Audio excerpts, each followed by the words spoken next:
In the jungles of Malaya, a war is brewing. Thousands of Malayan communist guerrillas prepare to take on the might of the British Empire. The first deadly shots are fired one day in June 1948. It's early morning on the Elphil rubber estate. Manager Arthur Walker completes his inspection round and returns to his office. 3 male Chinese rode on bicycles, parked their bicycles next to his office, and they shot him cold-blooded, and he was killed. Malaya is engulfed by violence. An emergency is declared. The emergency in Malaya was a full-scale war. The first 3 years of the emergency, the casualties were great, very great. Every day there was killing left, right and center. Malaya's war lasts 12 long years. It will kill more than 11,000 people, both combatants and ordinary civilians caught in the crossfire. But from this terrible experience will rise a modern nation, Malaysia, a nation that learnt the hard way to fight and live together.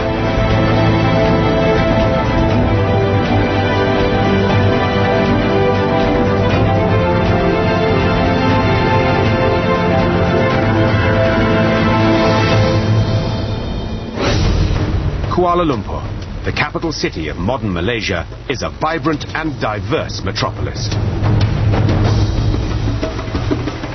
The city is a rich mix of different peoples and cultures brought together by their history.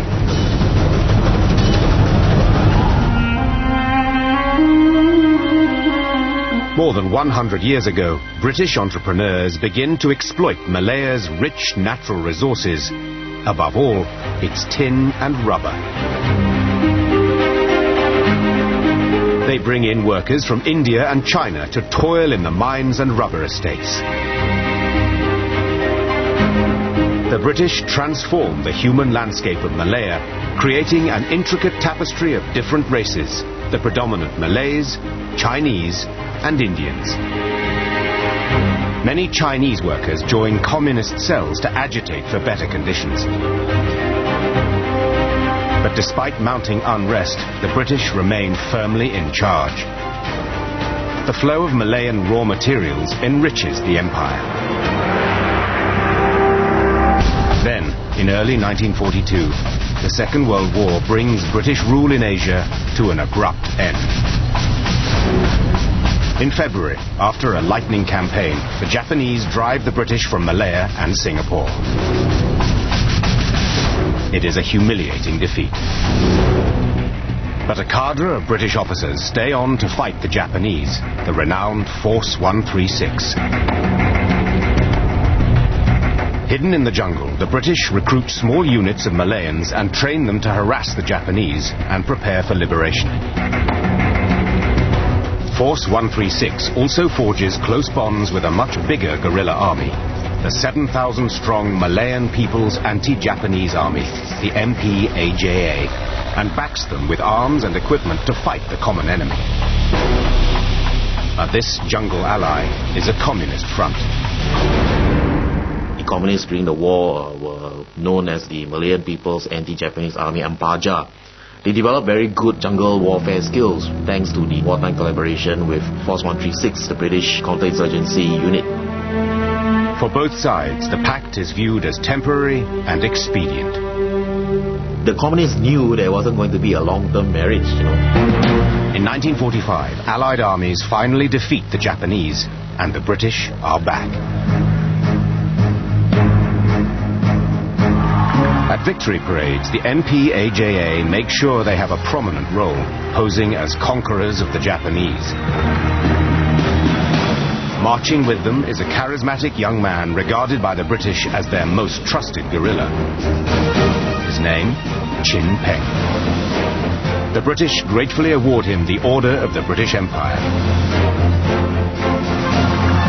Even though the war is over, the communists do not return all their weapons. They refused to surrender their weapon to the British when the British came back, and they went underground.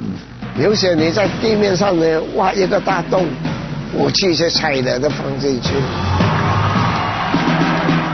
Chin Peng will soon become a painful thorn in the British side. The British, bankrupted by the war, tighten their grip. They will not give up Malaya's valuable raw materials without a fight. Malaya, in particular, was one of the colonies which earned more in US dollars than any other colony. But the world has changed. The empire is crumbling, and a vibrant Malayan nationalist movement has begun to agitate for independence. But it is the communists who make the most pressing demands. They want the British, their former allies in the Jungle War, to be expelled by force of arms. Chin Peng had always been in favor of a shooting war, overthrowing the colonial power government by force. They wanted to take over from the British and turn our country into a communist country.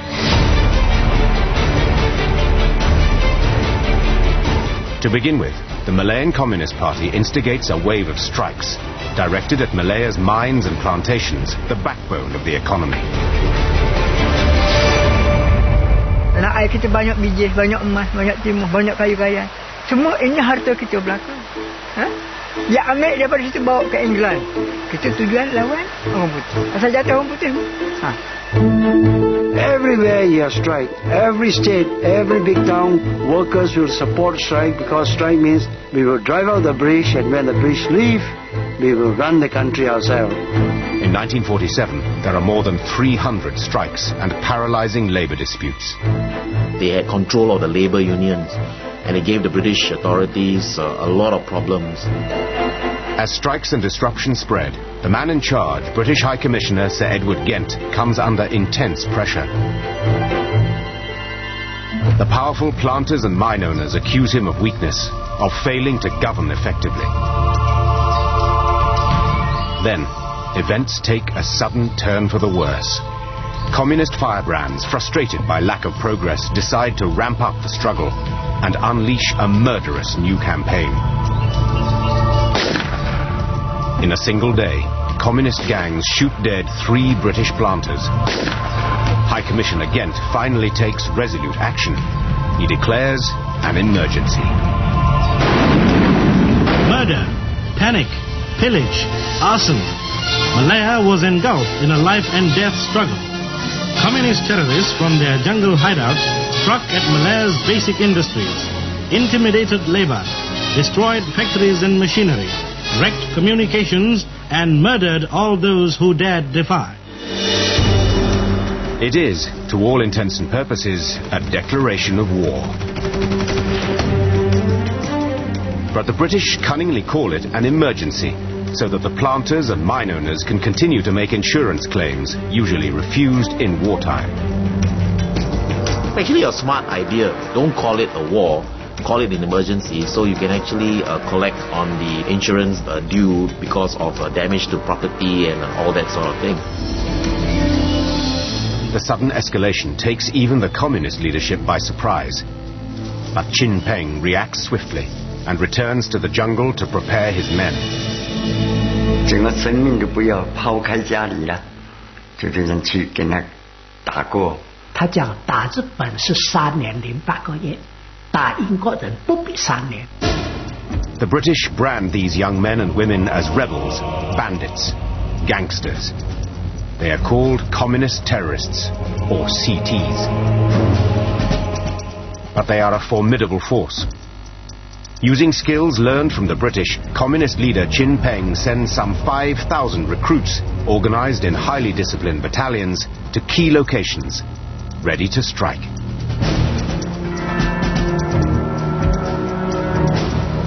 And Chin Peng has a powerful ally, the Malayan jungle. Hot, humid, well-nigh impenetrable, the Malayan jungle runs from the Thai border all the way to Singapore like a green spine.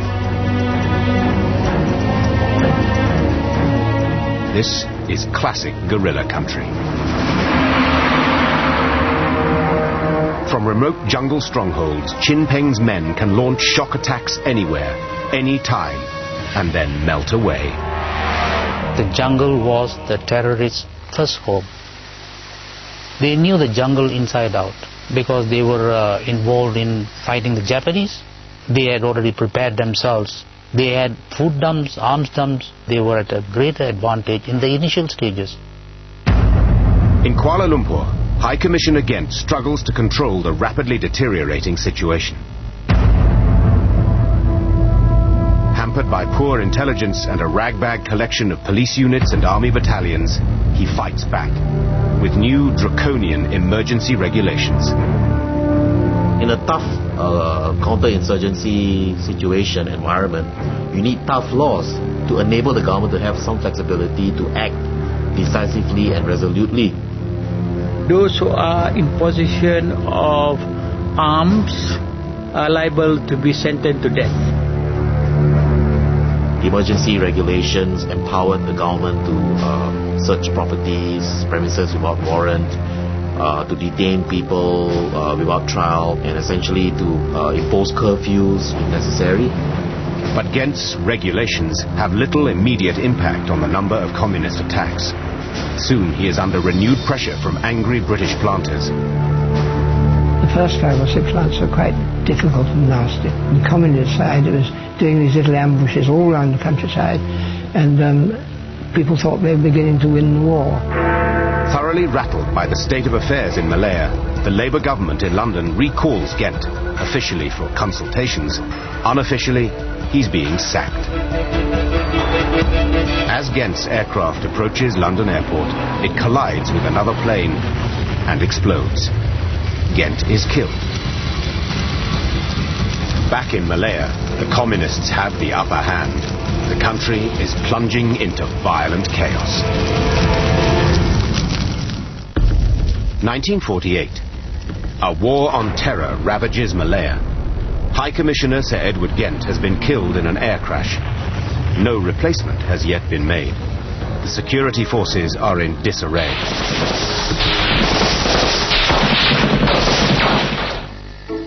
On the front line, it is the powerful British planters and mine owners who now seize the initiative.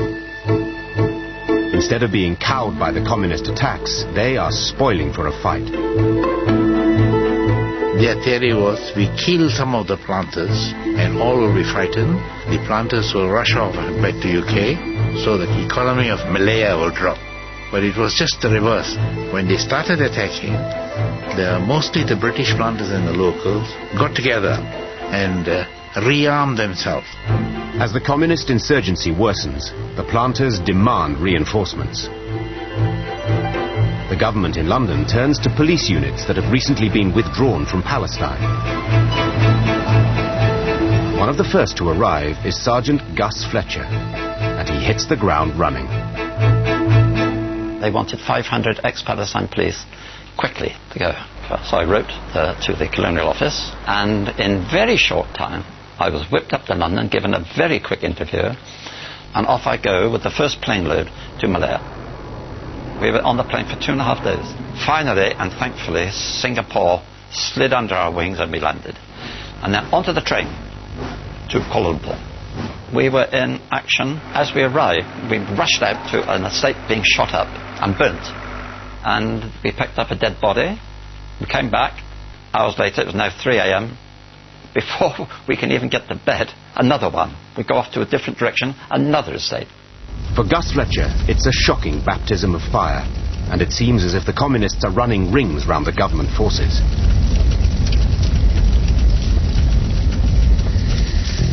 But as reinforcements arrive, the planters begin recruiting a special constabulary to protect their mines and plantations, and it's an immediate success. At least 30,000 volunteers, mainly Malays, sign up. It's down to new arrivals like Gus Fletcher to ready the specials for the fight. I'd trained the special constables to use their guns, and we only had one shotgun for every 2 men. And the ammunition, it was pre-war, 1938, 1936 even. And of course when you fired, you would get a click, it would be a dud. Whatever the state of their ammunition, the special constables must hold the fort at plantations and mines so that the Malayan police units and army regiments can take the fight back to the communists. But even before they confront Chin Peng's fighters, they must face the Malayan jungle, the communists' closest ally. When I first entered the jungle, I was utterly amazed. I was awestruck. Twilight and noisy of insects, monkeys and everything making a noise, thousands of mosquitoes and leeches. The only things I disliked so much in the jungle were the leeches, and the leeches were terrible. They are all over the place, on the ground, on the leaves. You go underneath and they drop onto your neck and crawl down, and you don't feel it at all until they puncture your skin. I've literally had 20, 30 to 40 covering my body, mainly around the ankles and in my private parts as well. We won't go into that though. You go into a frenzy. The communist fighters, known as CTs, know well that their opponents will be at a chronic disadvantage. Mana dalam hutan dunia kita bukan? Dia masuk itu, dia macam kata orang itu, busa masuk dalam kampung. Ada tak? Dia tak tahu hulu kiri. Dia kan? Dia gantung kepada itu kompas. Nak hala ke mana? Bukit mana? Sungai mana? Itulah hal lain dia tak kerti dah. You've got to try to navigate through this, which is no landmark for you to see because you're enclosed by the jungle. And all the time you were sweating, falling over, ripping your uniform, and you come to big wide rivers. Sometimes they're not on the map. The maps are inaccurate. And consequently you end up lost. For young British National Service recruits, this first exposure to jungle warfare is often traumatizing. In the jungle country, life was very harsh. And I was leading a platoon, National Service people who were shanghaied from the schools at 18 years old. They really suffered because they were not trained in the tropics. And suddenly they're thrown into the jungle. And at night you can hear the boys crying, you know. But the war on terror is not only fought in the jungles. For there is another communist army that stalks Malayan villages and towns. This secret army makes a vital contribution to the terrorist war machine. Chin Peng's fighters need supplies, food and information, and it all has to come from outside the jungle. So they depend on a network of hidden supporters known as the Masses Organization, or Min Yun. In everyday life, a member of the Min Yun could be a teacher or waiter, a government worker or office clerk. But for their communist masters, they must act as couriers, spies and saboteurs. The Min Yun is very important. They are the silent group who were the eyes, ears of the communists. They give information of any of the government rules, police raids and so on. They were the very powerful army, people's army. They have another task too. Every month, Chin Peng must pay every one of his soldiers. So the Min Yun supporters must extort as much cash as they can from villagers and estate workers. If anyone is unwilling or unable to pay these subscriptions, the communists call in the hard men from the jungle. Chin Peng assumed that just because they didn't want to support the communists, they were immediately traitors. 哪里会敢去惹他？凶巴巴的，什么你要顺的，不听的都不可以。佢上門問你攞女，你唔俾點樣？佢咪捉你殺頭啦！ K.L. Chai remembers his friend, a schoolteacher, who refused to cooperate and suffered a gruesome punishment. They called him out of the classroom, broad daylight, and they murdered him right in front of all those who came to see that. They disemboweled him. Oh dear. That was another sad episode of the communists. The insurgency has become a war of terror. that terrorism is a form of political communication. The real intended recipient of the act of terror is not the victim. The victim is secondary. It's unfortunate victim, but it's secondary. The real audience is all of us watching. Because the terrorists, regardless of his ideological stripe, whether it's today's kind of new religiously motivated terrorists or the communist terrorists of the past, the aim is always to send a powerful message, a message of fear, of intimidation, that if you do not cooperate with us, this is what will happen to you.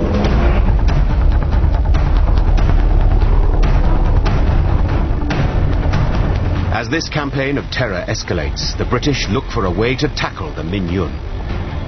But there's a big problem. They are secretive, faceless. So a new plan is hatched to create a national register of Malayans. Now, every man, woman and child over 12 must possess an identity card with a photograph and thumbprint. Anyone without an identity card, an IC, is instantly suspect. National registration policy was actually very good psychological warfare, because it really made the communists worried. They wanted to remain incognito. They didn't want to be identified. But if you didn't go out and get identified, then people immediately start suspecting you. So it was a really smart move. Teams of civil servants and photographers spread out across Malaya, armed with cameras and fingerprint pads. It soon proves to be a hazardous job. It was quite a dangerous job, because all photographers who take pictures of these civilians and so on, many were taken away by the communists in the dead of the night. They were tortured and then left dead. For the communists, registration poses a threat to their secretive war, so they fight back. Their aim, to sabotage the registration campaign. 他出登记卡呢，他就妨碍很大。没有登记卡，我们自由啊。他不懂得哪一个马共，他出来登记卡呢，没有的他就可以抓你。像那时候马共呢，他就实行没收，到处乡村去把他登记卡没收掉。A favorite communist tactic is to target the buses. They used to stop the buses, collect all the ICs and burn them. And then they see those who are suspected government helpers, they'll get them out of the bus and take them into the jungle and murder them. In September 1948, as the violence escalates, the British government finally appoint a new High Commissioner, another veteran of Palestine, Sir Henry Gurney. As he takes up his post at King's House in Kuala Lumpur, Gurney faces a seemingly unwinnable war against a ruthless and determined foe. The Malayan people are demoralized and afraid. It's high time for a radical new approach to crush Chin Peng's campaign of terror.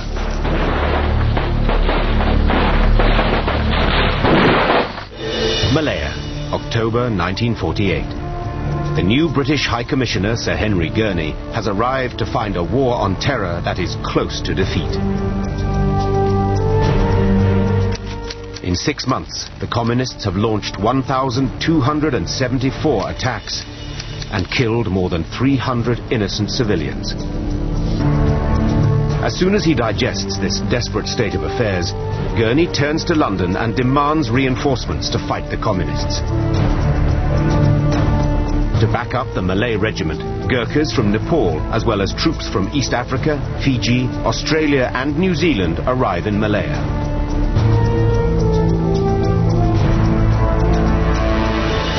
Gurney soon spots another so far unexploited human resource, the local Chinese. Many are hostile to communism and horrified by Chin Peng's brutal tactics. To get the Chinese on board, Gurney turns for help to the respected Tan Cheng Lock, the president of the Malayan Chinese Association, which is anti-communist. It is incumbent upon us, the Chinese community, to rally round the government and give our energetic support to make a success of this mobilization.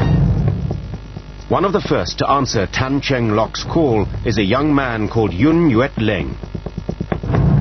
I was training with British soldiers, British police officers, who were all big-sized. And I'm so short and thin.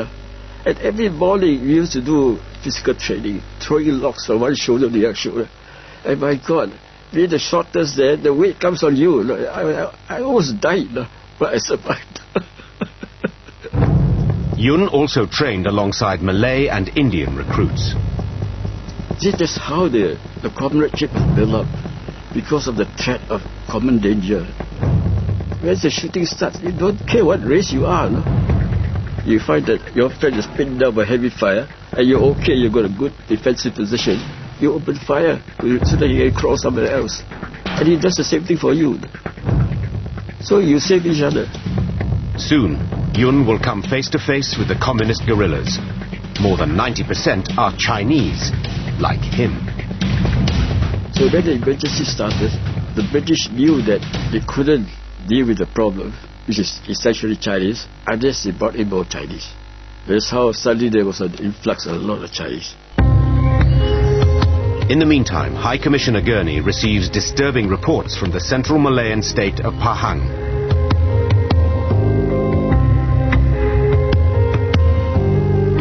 A new communist unit known as the 10th Regiment, consisting mainly of Malays, is terrorizing the kampongs of Pahang. No one is safe, not even children. Hamidin Abdullah remembers these frightening times well, and what happened when his friend revealed the whereabouts of a Malay communist sympathizer. He was about 12 plus. He was showing the house or the whereabouts of someone who was communist sympathizer, you know. But just for that, they blasted his head off. The shooting of a 12-year-old is only the beginning. Soon afterwards, Hamidin's father is kidnapped. For 6 months after his disappearance, my father's grave was found. That's how cheap life was to some people. Kita tak kira. Asalkan anjing buruan penjajah, kita hentam saja. Sekejap menyungkuh dia kena bedih. The 10th Regiment is not only ruthless, it is a threat to Malay loyalty. For its commander is not Chinese, but a Malay communist called Abdullah CD. Chin Peng has tasked him to recruit fellow Malays to his cause. Jadi kita nak perbesarkan pasukan kita. Nak perbesarkan, nak keramai ke anggota, nak banyak senjata. If Malays start joining the insurgency, the possible consequences are terrifying. So the British must somehow stop the communist virus spreading. A solution is at hand. During the war, the British anti-Japanese Force 136 recruited a dynamic Malay fighter called Yuk Mahidin. He proved himself a formidable jungle warrior. Now, the British dispatch Mahidin to central Pahang to eliminate the threat of the 10th Regiment. British hantar Yuk Mahidin memimpin satu regimen di Terengganu untuk mengalahkan komunis Melayu. Leading a band of dedicated and highly trained jungle fighters, Mahidin routs the 10th Regiment, and Abdullah CD flees into exile. The threat to Malay loyalty is neutralized. It's a tremendous victory for Mahidin, who is appointed the deputy head of a new Home Guard unit that eventually numbers 350,000 men and women. But still, Chin Peng's communist guerrillas keep up their relentless onslaught. 80 terrorists strike Simpang Tiga, near Ipoh. They burn the entire village. 1,000 villagers are made homeless. 2 weeks later, communist insurgents target a police station in Bukit Kepong. The heroic siege that follows will become a legend of the war. The attack starts before dawn as 180 communists surround the station. Police Commander J.J. Raj was in charge of the police district and knew the station officers well. They opened fire, you see, For about 2 hours, the firing was going on, and the police fired back. There was this Sergeant Jamil. I think he himself was wounded. On his left, right and center, policemen were killed. Behind him, the wives and children were screaming. See? Suddenly, a bugle sounds, and the guns fall silent. A communist approaches the camp and demands surrender. But the Malay police sergeant Jamil spurns their offer. Suddenly, Jamil and one or two others shouted back, "We will never surrender." They said no. They challenged the communists. Fight, let's fight, you see. And the fight continued. The communists hurl a barrage of petrol bombs, and the police station erupts in flames. 25 people die in the inferno, including women and children. I have never come across anyone as brave as these people. They didn't fight for money, they didn't fight for medals, they didn't fight anything. It is just a matter of my religion, my family, and my responsibility. They were there. Faced with such relentless violence and an enemy that shows no mercy even to children, High Commissioner Gurney urgently demands backup. It arrives in the shape of a no-nonsense, battle-hardened Lieutenant General called Harold Briggs. Briggs launches a new plan that will transform the landscape of Malaya. Malaya, 1950. The British are fighting a war on terror against a guerrilla army led by Chin Peng, determined to establish a communist republic of Malaya. His guerrilla fighters attack at will, striking anywhere, at any time. Since the beginning of the emergency, the communists have launched 2,716 attacks and killed nearly 700 innocent civilians. On the British side, the new Director of Operations, Lieutenant General Harold Briggs, comes up with an ambitious master plan to smash the communist war machine. To get food, money and information, Chin Peng's fighters rely on Chinese squatters who live in shanty villages located on jungle fringes and so are vulnerable to exploitation by the communists. Their numbers increased dramatically during the Japanese occupation.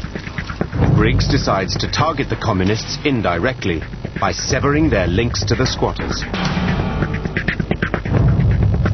We have more than 600,000 squatters all over Malaya, and we are accusing them of helping the communists. Give them protection, bring them together, and you will find that they will stop helping the communists. Briggs' idea is to move every one of these squatters to newly built resettlement villages, built on land provided by the Malay sultans. In theory, these villages will protect the squatters, cutting them off from the communists. Briggs must work fast. So hundreds of security units race across Malaya to prepare the squatters' exodus, whether they want to move or not.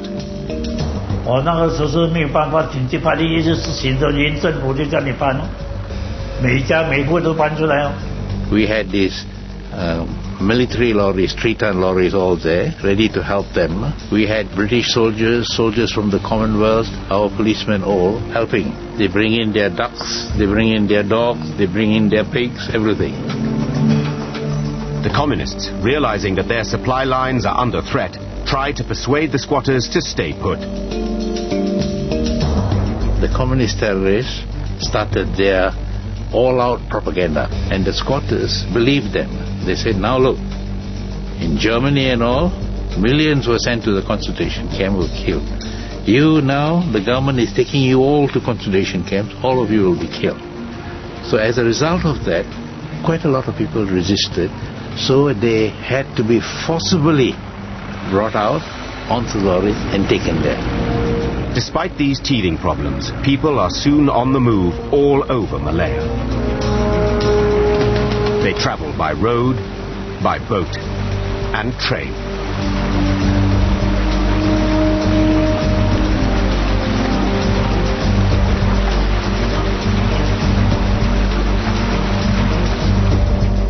In just a few months, tens of thousands of Chinese Malayans have been moved.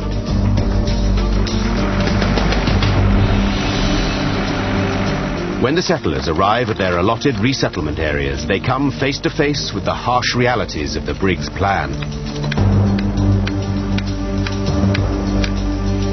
First, they must build their own homes. Worse, the new resettlement villages are gated communities. The squatters are effectively prisoners. They can only leave and re-enter at regulated times, and there's a strictly enforced curfew from dusk to dawn. 它有个闸门啊，然后上面专门有军队在这里守罗。早上6点钟才开那个闸门，下午3点你们要通通回来这里这个范围内，不能够出外的，就关在家里面的，一直到明天早上6点。就这样子，你说你可以想象当时的整个情况是多么惨。Night was a time of menace and danger.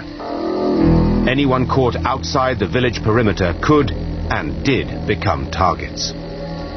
It was a moonlit night. I saw a shadow.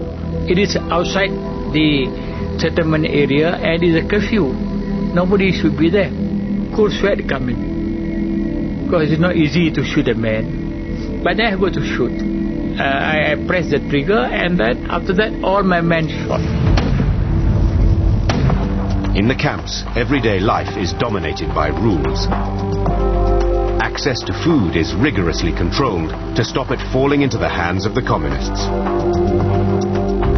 男人成人一个星期，好像我所记得，我印象中是4斤米，糖盐油米啊，统统有限制的。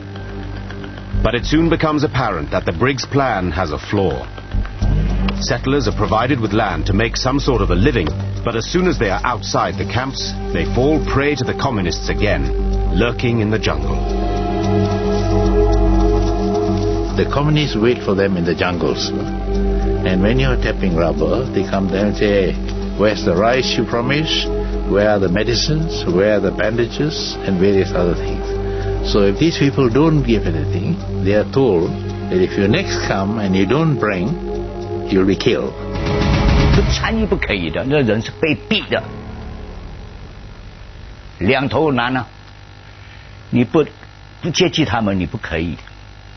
如果接济给政府一知道你就惨了，要抓你。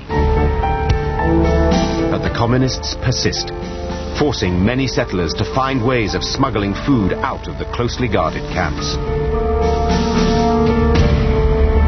They had ingenious ways of hiding this. Rice, they put it inside a bicycle pump, you see, and then their latex pail, they had false bottoms, they put rice there, everything, medicines. 民军他就是挑那个大便哦，大便下面那个土很大了，上面是粪便的，下面是藏东西，这样拿出去。If you see women, most of them suddenly all became pregnant. Search properly. Those have big bras also search properly. It will inevitably take time to break the bond between villager and communist. And no one can be completely certain that the Briggs Plan will work. For many, the end of 1951 will be remembered as the lowest point in the war. Few could imagine the situation getting worse. But at the beginning of October, fate deals the British a bitter and unexpected blow. On the 6th of October 1951, communist terrorists led by an especially brutal commander called Siew Ma wait on the winding road leading to Fraser's Hill, a hill station.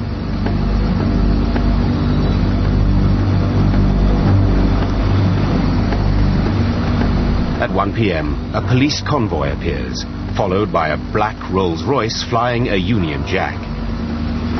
Siew Ma opens fire, wounding several police officers and puncturing the tires of the Rolls, which skews to a halt. A British gentleman emerges from the back, but he is shot in the head. Siew Ma orders his men to escape. He has no idea that he has killed the British High Commissioner, Sir Henry Gurney. As the news spreads, the British are in shock. the head of the British colonial government had been killed by the communists. You know, my God, it would shake anybody up. After Gurney's murder, the morale slumped among the local population as well as the British. Oh, we are very sad. The whole country was shocked. 大国很高兴哦，你大的没有了，那个小的都没有作用了，那个大的指挥都不灵，小的都指挥不到。As the communists rejoice, the British war on terror faces its worst crisis yet. Malaya, 1951. The British High Commissioner Sir Henry Gurney has been assassinated. That year alone has seen over 6,000 attacks, and civilian casualties have risen to over 1,800. Harold Briggs, architect of the Briggs Plan, leaves Malaya, ill and disillusioned. The war on communist terror is in crisis. But the British cannot afford to lose face. They must hunt down Gurney's assassins and bring them to justice. Attention immediately focuses on the Chinese town of Truss, just 30 kilometers from Fraser's Hill, where Gurney was killed. Truss already has a bad reputation. Many skirmishes have been fought with communists in the town or nearby. You always felt that Truss was hostile. It struck me that not only the men and women, but even the children, even the dogs, looked at me in a hostile way when I went through Truss. Then, British police intercept a communist courier with a cache of letters. They turn out to be messages sent to Truss residents by the gang that killed Gurney. It looks like the smoking gun. So a decision is made to punish Truss. All 2,000 inhabitants will be moved to a detention camp. British security forces descend on the town. 乱的是很乱啊，但是你也不可以不离开嘛，不离開他就抓你了咯。啊，如果你是認真不走啊，他可以當場打我們咯。早一兩日有同我哋講咗嘅，要將我哋再去怡保嗰邊嘅，即係講我哋要出嘅時候，只係你可以拎得幾多嘢，你就可以拎咯，唔可以再翻頭嚟攞咯。The people of Truss will not return to their homes for 7 long years. The punishment of Truss is a turning point. It signals a new, more aggressive phase of the British war on terror. The driving force is the new British Prime Minister, Winston Churchill. He understands that the Malayan crisis is a key front in the global struggle against communism. Churchill demands a ruthless response and warns, what happens in Malaya will have a profound influence on the rest of the world.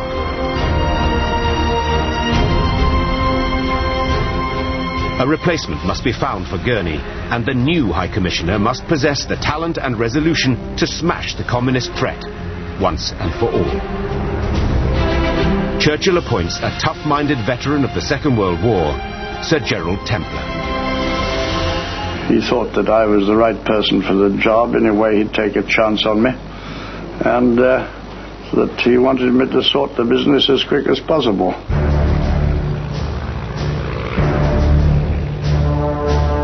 Templer has no previous Asian experience, but he is widely admired as an original strategic thinker, a human dynamo with a fondness for ripe language. Churchill fuses the role of High Commissioner and Director of Operations, giving Templer decisive new powers, the right tools for a hard job. He will be the Supremo, a virtual dictator. He was the man who controlled everything. He was a generalissimo dictator, and he knew his part and played it very well. Templer knows that force will not be enough to beat the communist. He must win Malayan hearts and minds, a phrase made famous during the emergency. In Malaya, General Templer ensured there was this top-down strategic coordination. Everyone had to sing from the same song sheet. The song sheet title was "Government is Your Friend." Templar's skills as a political soldier will prove vital, for he has been given another brief: to prepare Malaya for self-governance. Britain was prepared to give Malaya self-government within a few years' time.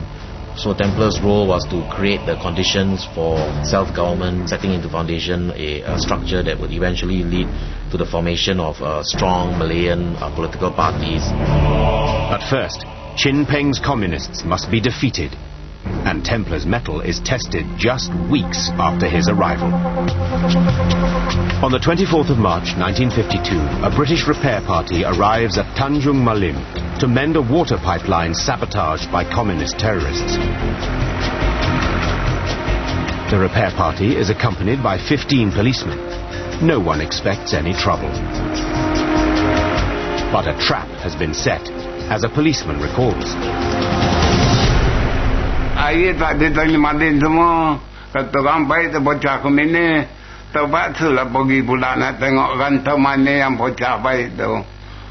Lepas baru jalan, bom ditanam ke kanan. Panjang tanam bom tu. Bila orang tu masuk dalam perangkok tu baru ditembak. Bila tembakan macam mana nak melawan. Melumpat ke sini, meletup melumpat ni bom. Habis pawit mi kalau nengok dah boleh kakak lah. 有很多保安队伍被打死了，尸体运出来放在回教堂。 The communist ambush kills 14 men and wounds 8. Only one man escapes. Templar decides to show what he is made of. He will crack down hard. He arrives in Tanjung Malim and orders 350 Malay Chinese. He announces a curfew and food rationing. The rice ration is cut to less than half. He says, "It doesn't amuse me to punish innocent people, but many of you are not innocent. You have information which you are too cowardly to give." The curfew was 22 hours. The people can only go out between 12 and 2. It was a very drastic measure. 戒严的时候，丹永马林的居民呢，相当困难。 Wajah tak boleh, ke mana pun tak boleh. Begitulah undang-undang Templar. 2 weeks later, Templar orders Stage 2. The British distribute leaflets demanding information about local communists. Every adult must complete a form detailing everything they know. The completed, unsigned documents are collected in sealed boxes and sent directly to Templar's headquarters. For the new High Commissioner, the results are most gratifying. A rich trove of information spills from the open boxes. And Indians do not possess the basic right of citizenship, even those fighting on the front line of the war, like Yun Yuet Ling. I was born here, but I never had citizenship here. And if the British went, I don't know where I would go, frankly. In September 1952, the Malay Sultans agreed to extend citizenship to Chinese and Indian residents. For Yun and other Chinese Malayans, Templar's gift of citizenship meant everything. That had very, very positive impact on the Chinese population.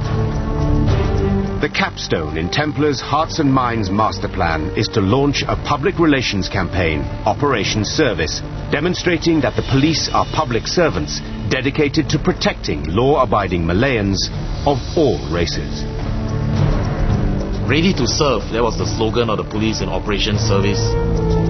The whole idea being build a relationship with the population. National morale perceptibly rises. There is a new sense of purpose and greater confidence in the government.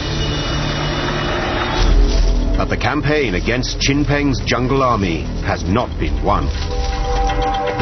Templar realizes that the war on terror is handicapped by one factor above all: poor intelligence.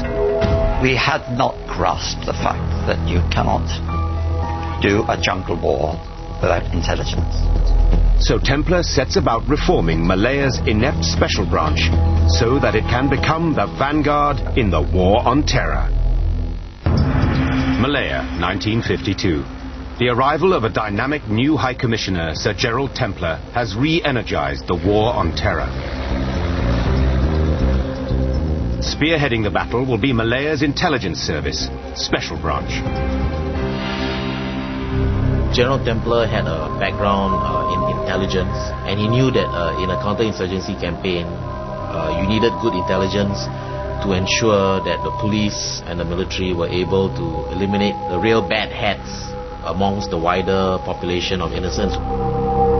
Intelligence was very critical. Special Branch is tasked with collecting intelligence.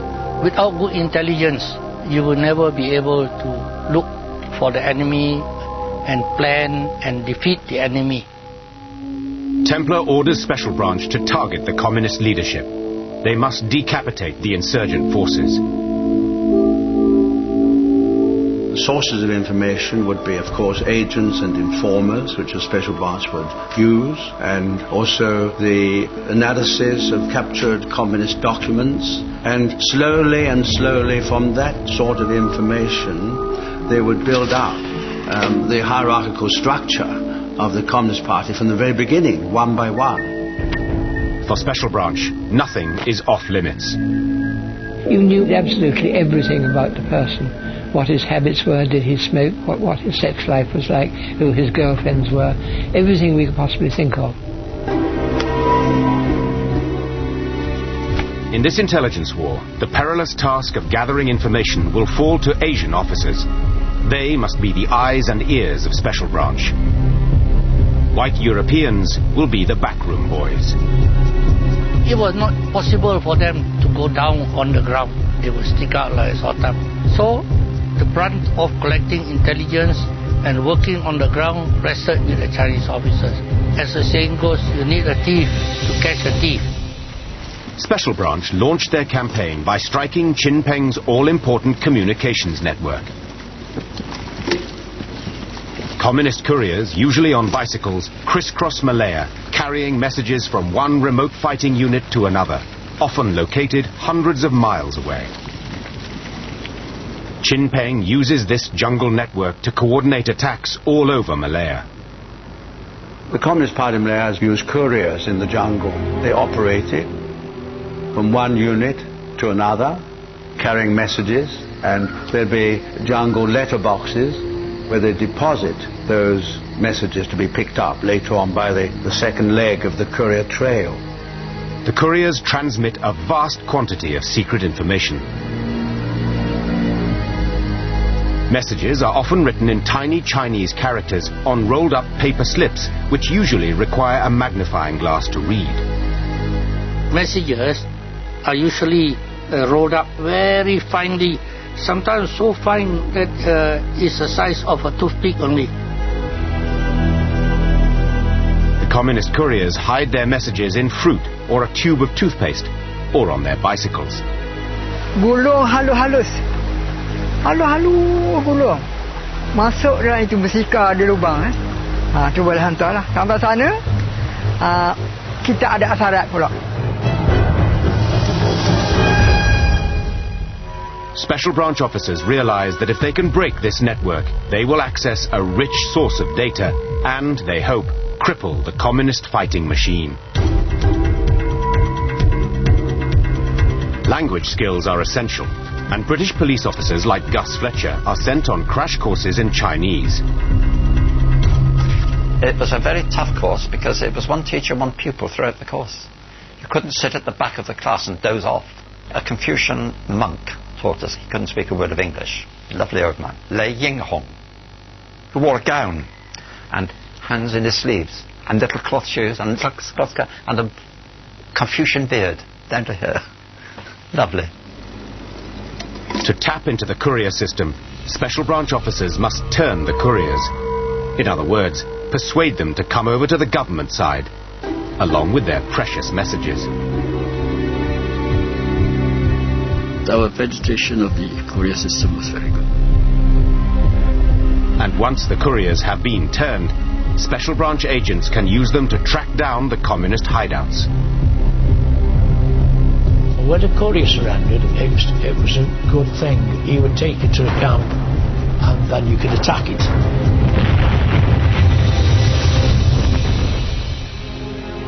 Special Branch's success in breaching the communist courier system was all down to basic human greed. You surrender, especially when you come out with your arms, you get a reward for surrendering and an additional reward for bringing out the arms, depending on which arms. In the early 1950s, the Korean War pushes up the price of tin and rubber, making the Malayan government richer. And because the reward system is proving so effective, High Commissioner Templer can triple the money on offer. Top prize, Communist leader Chin Peng. Templer sets his price at $250,000. Some feel queasy about the system, but no one disputes that it works very well. And it wasn't just the humble couriers who start taking money. Many communist fighters, exhausted by years of hardship, begin to sell out their comrades. 政府每时每刻都做这一套的，叫你出来，我给你大屋，给你汽车，但是也会有个别软脚啊，他们不能坚持这个就他机会。 Those communists who couldn't resist such enticements would then be pumped for information by Special Branch interrogators like Leon Comber.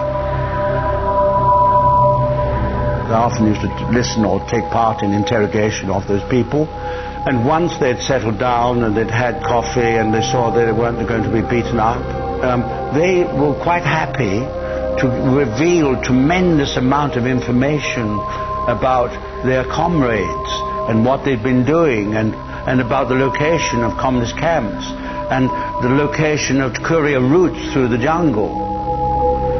Depending on the information he or she supplies to us, if they produce results, then the payment is dependent on the ranks of those we either capture or we kill. Now, captures normally the reward is double than that of a kill, because a live body is more important to us than a dead body. Rewards are not the only weapon in the British arsenal. The Malayan emergency is also a battle of ideas, so an ambitious propaganda campaign is devised. The British shrewdly turn to a Chinese Malayan who knows the enemy mind inside out. His name is CC2. Like Chin Peng, he has been schooled by the British in the black arts of psychological warfare, or PSYOPs. CC2 is a very interesting guy because he had both an English and a Chinese education. He had learned the principles of psychological warfare from the British, but he had something the British did not have: a good understanding of the language and a good understanding of how the communist mind worked, because he knew them very well. He almost joined them. He knew how they thought. By now, the Royal Air Force is playing a crucial role in Britain's war on terror. So propaganda mastermind CC2 prints millions of propaganda leaflets and launches an aerial paper barrage deep inside Chin Peng's jungle strongholds.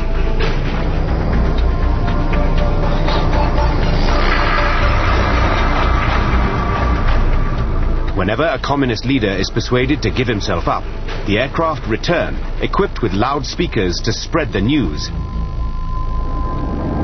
Your leader has surrendered. Why are you still in the jungle? But the hardcore communist leadership are not impressed. 因为他用飞机去广播，我们讲狗叫机又来了，他就一直在天上叫，那喊屁我们都不管，他丢下那些什么啊，我们看着拿来烧啊。The RAF does not only drop paper leaflets. Special Branch coordinate devastating bombing raids aimed at the insurgents' jungle camps. The bomber pilots need to pinpoint their targets as accurately as possible. And in Malaya's immense jungles, this is no easy task. Special Branch come up with an ingenious, high-tech solution. In their jungle camps, Chin Peng's fighters rely on radios to listen in to the worldwide communist networks. But if they need new batteries or a set repaired, they must come down to the towns.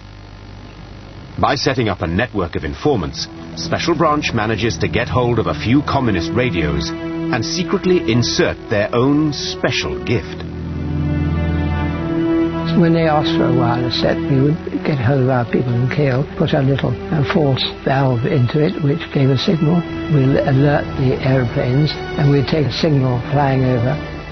Then we'd have a ground vehicle, which would do it from the ground as well. Where they crossed, that was where the wireless was being played, and we could then bomb. The radio raid is a spectacular success.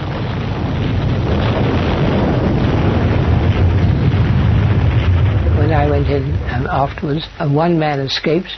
I found him sitting by the river, completely demoralized, and always bombs, bombs, noise, and he had a terrible time.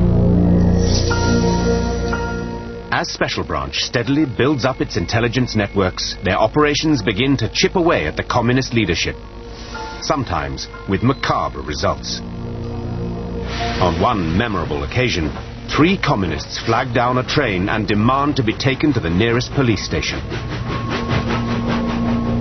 Tim Hatton is alerted and rushes to meet the party. He is in for a nasty surprise. And so we drove out to a little shed I knew in the middle of nowhere, which I used as a safe house. Then the leader of the party produced his pack, a big green pack, dumped it on the table, and I said, "What's that?" He said, "It's a captain." I said, "It's a captain?" And I looked more closely at it, and I could see black strings of hair coming round all over it, and bits of blood on the side. And I said, "It's a human head." The bodyguard to the captain lifted up by its hair, and there was our cook, Central Committee member of the Communist Party, grinning at me. His eyes were open. Looking straight at him is a prize catch. Our cook was one of the communists' top 5. His bodyguards had spotted a leaflet offering a massive reward for their boss, dead or alive. It was a temptation impossible to resist. Our cook's betrayers deliver another prize, a document setting out Chin Peng's 5-year plan. It tells a dramatic story, proving that Templars' efforts are beginning to pay off.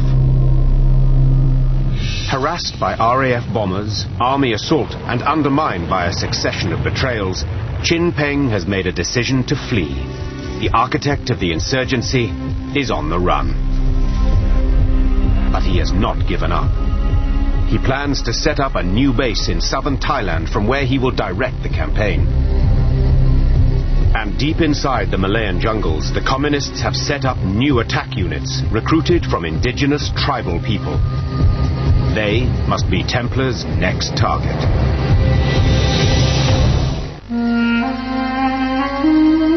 Deep within Malaya's jungles live thousands of Aboriginal people. They are called Orang Asli. It means original people.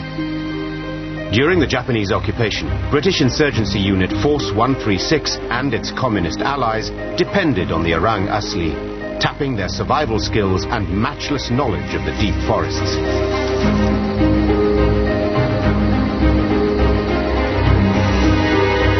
Now, in 1952, a flood of intelligence reports reveals that the communists have reconnected with the Orang Asli.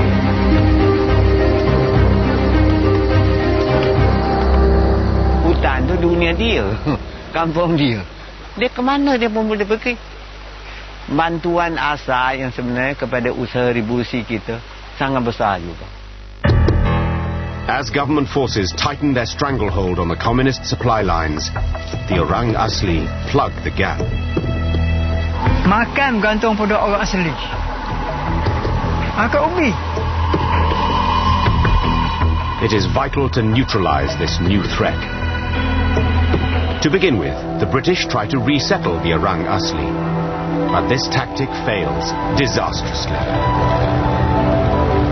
So the new High Commissioner, Sir Gerald Templar, decides to take the war to the deep jungle and builds forts that he hopes will protect the Aborigines from the communists. Orders are put out to the police to get to know the population better, win over the hostile Aborigines who at the time held the key to the emergency. Roy Follows, a British police officer, is assigned to command one of the new jungle outposts, Fort Brooke, built in a remote part of the Cameron Highlands. To get there is a long and difficult journey. You had to walk to these forts or go by raft or what have you. Helicopters were only few and far between then. I walked from the Cameron Islands over the mountains at the time that the area had not mapped or explored. And by 1956, the new forts have broken Orang Asli bonds with the communists. All over Malaya, Templars' surge is at last turning the tide of the war. The communist leadership has been decimated, and Chin Peng himself is in Thailand. The British step up the pressure on these hardcore communist brigades holding out inside Malaya. By that time, the security situation had greatly improved, and so the people remaining in the jungle, in the communist ranks, were essentially the very hardcore. They needed to be starved into submission. They survive only thanks to supplies of rice from some of the Chinese resettlement villages. The solution is radical but down to earth. Instead of supplying villagers with raw rice, the new village authorities will cook it first. The strategy is called central cooking. 他怀疑你们在怎么情况之下来激起他们这种，后来他出了一招，米不能够让你们自己煮，把一个大锅放了，全村人到时到后那个煮好了，在那个一个集中那个地方，你们去拿那个饭。Central cooking has a deadly effect. The flow of rice from village to jungle dries up. Isolated in the jungle, many communist fighters begin to starve. 我们夫妻也是很辛苦啊，没有2次饿肚子，牺牲得很大，饿死啊。Dan pertempuran agaknya banyak juga kawan kita korban. Tapi itu patut. Ini pengorbanan di dalam kebuluran. Nah itu dasar. Sampai ke tak boleh berjalan, tak boleh bergerak.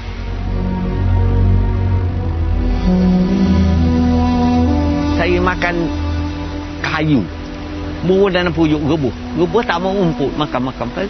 Cuba itu. Itu yang pahit betul lah, bukan bohong lah. Hunger forces the desperate communist leaders to cut down the size of their units to cope with rapidly dwindling supplies. 在那个时候呢，我们人员也减少，就可以在那边维持，所以影响到我们大部队啊，不能够集中在一起，这样变成打仗的力量啊削弱了。With the communists on the run, the British make sure that ordinary Malayans know that the emergency is being won, that the communists need no longer be feared. To ram the point home, security forces put on display communists killed in firefights, the fruits of victory. Even school children are not spared these grisly exhibitions, as teacher Ted Miles recalls. On the way to school, we had to walk by the police station, and often we would see the bodies of dead communists lying on the ground in front of the police station. They would be brought in by helicopter and spread out, I suppose for identification purposes to start with, but it always was a stark reminder that there was a war going on.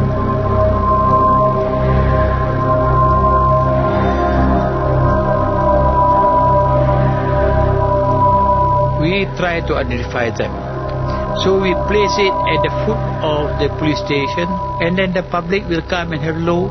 We have our men mixing with them. We will see whether tears come out or not. Then we would follow and do proper investigation to find out.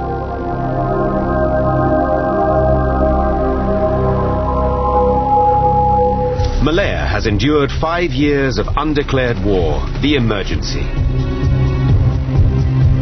Now Sir Gerald Templar must prepare war-weary Malaya for a new challenge: independence.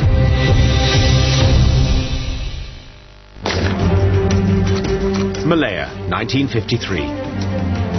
Government forces have begun to win the war on terror against Chin Peng's communist insurgents. Now, the High Commissioner Sir Gerald Templar must turn his attention to the challenge of independence. But to move forward on the political front, the British must prove that they at last have made Malaya safe.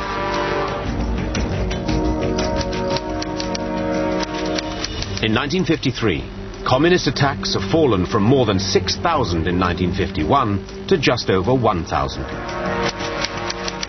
Civilian casualties have dropped dramatically from 1,024 to 143. Reassured by these impressive results, Templar announces the creation of so-called white areas, starting in a district in Malacca where British troops have successfully cleared communist insurgents. In these white areas, ordinary Malayans are liberated from food restrictions and curfews. It is a calculated risk, but one that Templar believes is well worth taking. The districts neighboring the white area will see what's happening and say, hey, we want that too. So let's cooperate with government. So we also get all these lousy emergency regulations removed so we can enjoy ourselves as well. So it was a very important psychological warfare initiative. 每个员工觉得很放心，挺好哦。吃进不必跟他不必当监禁什么都不用，也没有 curfew 了啊。The white area strategy makes it easier to imagine a future Malaya, free at last. On the 31st of May 1954, Templar flies home. The war has not yet been won, but the man now called the Tiger of Malaya has at least persuaded all Malayans to fight together against a common foe. General Templar came in. He was the right man at the right time for the right job. If it had been a lesser man, I don't think he would have been able to break the backbone of the communist terrorists. In many parts of Malaya, the national mood has lifted. Casualties are falling, and the number of areas officially declared white continue to rise. The stage is at last set for independence. It is time to turn from bullet. The Communist Party must be officially recognized, and he proposes only to lay aside his weapons, not to disarm. He has come to negotiate, not surrender. It is the words that came from his mouth which I could never forget to the end of my day. He said, as between you and I, he said, you are anti-communist, I am a communist. There can never be coexistence. I will always carry on with my communist activities. Behind the scenes, the British are anxious that Tunku may give in. But he stands firm, and at noon the following day, the talks break down irrevocably. Chin Peng goes back to the jungle. He will fight on. 谢我们无罪，意思要放下武器投降。那我们坚决就做不到，打到一个人都要打。我们就这一条咯，就是真的打到底了，打到合理承认马共。Tunku returns to Kuala Lumpur without a peace deal. But the independence train is unstoppable. And on the 31st of August 1957, Tunku joyously proclaims that Malaya is a free nation at last. Merdeka! Merdeka! I will never forget the word Merdeka shouted by Tunku, and we felt that we are a different country now. We are free. On the very same day, Tunku withdraws his amnesty offer to the communists, and in their jungle camps, Chin Peng's foot soldiers denounce him for selling out. Merdeka waktu itu bukan merdeka tak sesungguh habis segala-galanya, tak. Dia merdeka setengah separuh. Dia pegang oleh British juga waktu itu. Di belakangnya ada sokongan British lagi, tak cukup lagi. Tunku already achieved the independence, so what are you guys still doing, you know? What are you still fighting for? You are going against the Malayan nation. Then when we got independent, they still fight us. So where's the logic? You know? 这样的独立来讲，权力还是在人家的手，还是英军准是10多万军队还在那个时候，你独立有什么用啊？ As the cheering fades, Malayans must face up to the reality that these hardcore communists, battered though they are, remain resolute. Special Branch Officer Yun Yuet Leng knows he cannot yet hand in his badge. I never thought about independence when it actually happened because I was busy collecting intelligence. Day and night I was working. For the security forces, there is unfinished business. It is time to launch Operation Ginger. In 1957, Malayans have little time to enjoy independence. The emergency has not ended, and the war goes on. So, in January 1958, the new Malayan government unleash what they hope will be the final offensive to break the communists for good and track down the man who murdered High Commissioner Sir Henry Gurney. It is called Operation Ginger, and it will make use of the black arts of secrecy and deception, codenamed Q-Ops. Special Branch officers will masquerade as communist insurgents to penetrate the last jungle camps.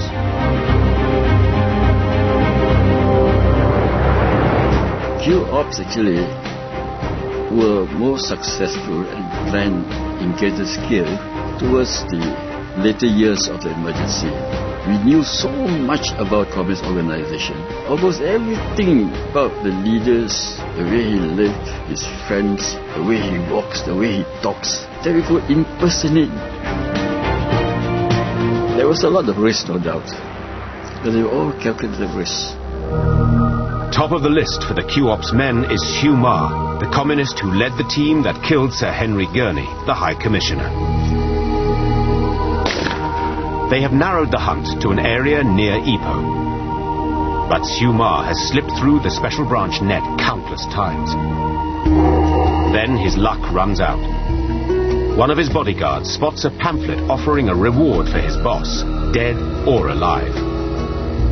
One of the bodyguards came down the hill on the pretext of getting supplies for the three of them. So he came to Special Branch in Ipoh. Two bodyguards had planned to kill him for a long time, but they were not sure what would be their fate if they killed him. Disguised as a rubber tapper, Leong grabs a bicycle and heads into the jungle with the bodyguard. A second bodyguard is waiting in the camp with Hugh Ma. At the foot of the hill, I rang the bell, and then the guy on top shot him.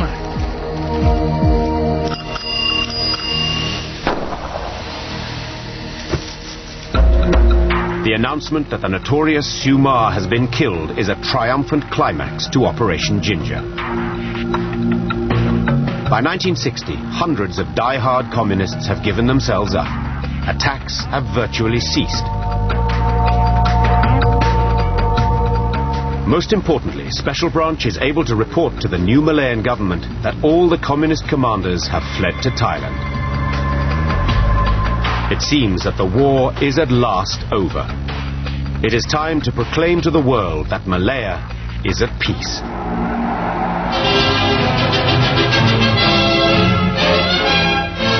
Victory Day dawns bright and clear. The focus is on the federal capital, where celebrations begin with the arrival of His Majesty for the big parade. On this triumphant morning, Malayans of all races are gathered not merely to watch the massive review. With gratitude and pride, they come in their thousands to pay tribute to the men who bore the brunt of battle.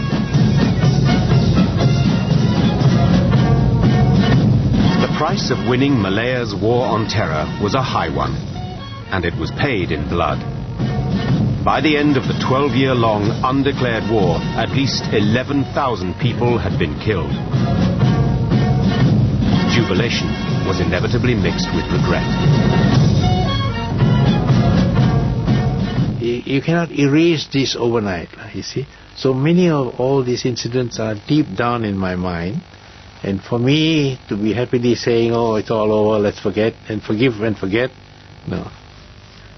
Forgive also no, forget also no. People should look back, what the sacrifice had been done by security forces, by the overseas soldiers, armies, the Gurkhas. There are hundreds of security forces who have been killed, hundreds of civilians have been killed. I never will forgive, because I saw a lot of death.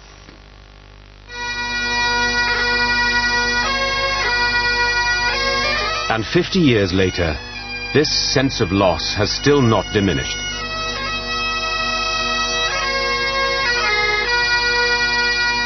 Every year, veterans from all races, from all over the world, gather at God's Little Acre to commemorate those who gave their lives to win the war on terror.